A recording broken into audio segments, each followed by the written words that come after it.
We spend so much time thinking about how to take care of our bodies, right? But what about our minds? What are the invisible dangers? The things that threaten our inner well-being every single day? Well, in this explainer, we're going to dive deep into how to build a truly resilient inner life. So let me ask you a question. Is your mind a fortress, carefully guarded, where you decide what comes in and out? Or is it more like a sponge, just kind of passively soaking up everything that's floating around it? If we're being honest, for most of us, it's the sponge. There's actually a term for this in-depth psychology, the permeable psyche. The thing is, our minds are not these sealed-off vaults, especially now. In our age of nonstop information, we are surrounded by what Carl Jung called psychic epidemics.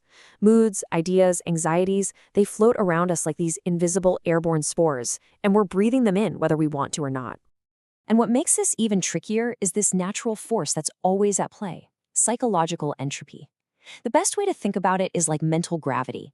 If you leave your mind unattended, without a strong center, it just naturally starts to unravel, drifting back towards disorder, chaos, and instinct. So this means we can't be passive. We need an active defense. We need a way to hold our center. Okay, so what's our first instinct when some unwanted thought pops into our head? We try to fight it, right? We try to just force it out with sheer willpower. But as we're about to see, this go-to strategy isn't just a little ineffective, it's actually a trap. A French psychologist, Émile Coué, figured this out a long time ago. He discovered this fundamental truth. Whenever your willpower goes head-to-head with your imagination is going to win every single time. You just can't bully your own mind into doing what you want. I mean, think about it for a second. The very moment you say to yourself, I must not feel resentful, what does your imagination immediately do? It conjures up a perfect picture of resentment. By fighting the thought, you are literally pointing all your mental energy directly at it, which only makes it bigger and stronger. And this leads us to this fascinating psychological rule, the law of reversed effort. It's so counterintuitive, but it's true. The harder you consciously push against a mental state, the more it pushes back. Your struggle is the very thing that chains you to what you're trying to escape. So if fighting it doesn't work, what does? Well, the answer is in the huge difference between repression and displacement. Repression is like trying to punch the darkness out of a room. It's exhausting and it doesn't work. Displacement is just walking over and turning on a light. You see, you don't push out an unwanted thought. You bring in a stronger, better one that just naturally takes its place. But how do we actually do that?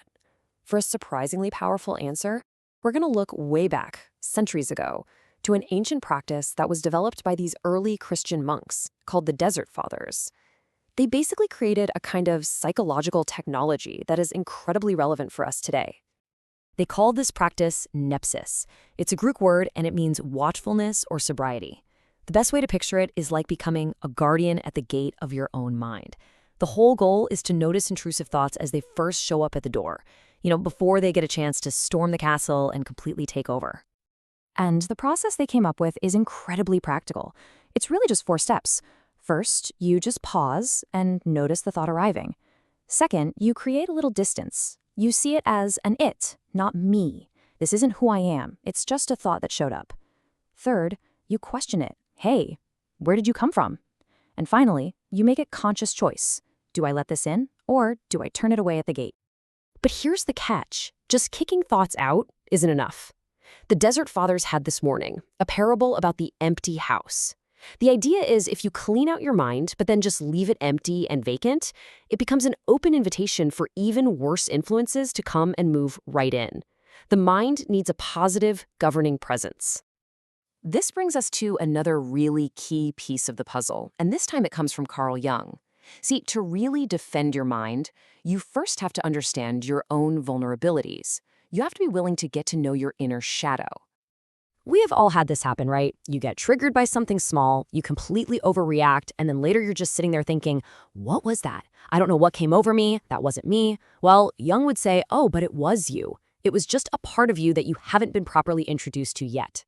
See, the shadow is basically all the disowned, unintegrated parts of our personality, the stuff we don't like to admit is there. And when something out in the world hooks one of those hidden parts, we get pulled right off our center. We react on autopilot, completely losing our ability to choose how we respond. These hooks, they're our blind spots.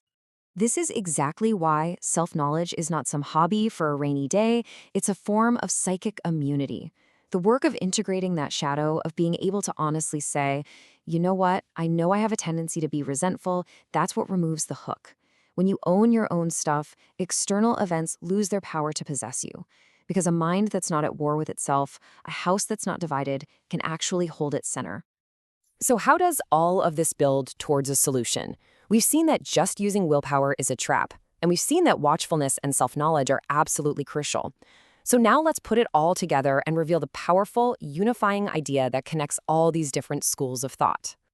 And this is where it gets really cool. This is the aha moment. You have this brilliant convergence. The Nancy schools showed us we need a tool to displace negative thoughts.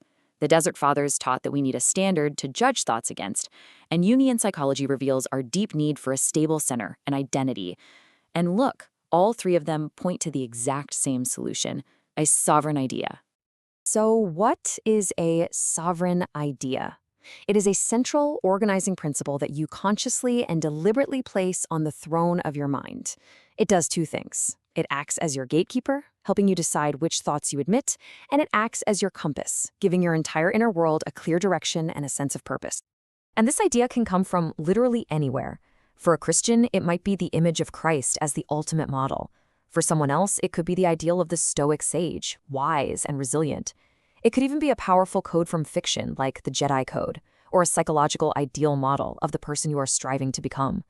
The source really doesn't matter, as long as it's something that calls you toward a higher standard.